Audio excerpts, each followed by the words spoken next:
একদিকে দেশে চাঁদাবাজি, যেরকম আপনারা নিউজে দেখেছেন যে কারওয়ান বাজার এবং ঢাকায় বিভিন্ন এলাকাতে চাঁদাবাজির বিরুদ্ধে মানববন্ধন হচ্ছে এবং এখানে একটি চিহ্নিত দলের কিছু বহিষ্কৃত লোকেরাই শনাক্ত হয়েছে।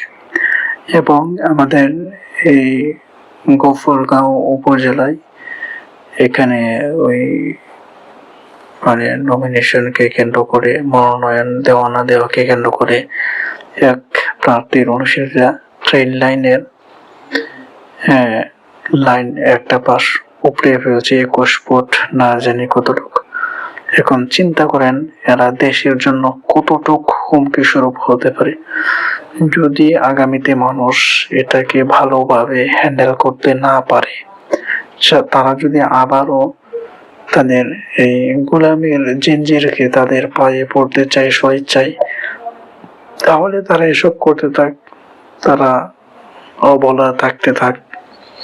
আর যদি তারা চায় যে না, সচেতন ভাবে তারা তাদের দেশকে ভালোবেসে ভালো মানুষদেরকে নির্বাচিত করার মাধ্যমে দেশকে এগিয়ে নেবে, তাহলে এটা নিঃসন্দেহে তাদেরই ভালো হবে।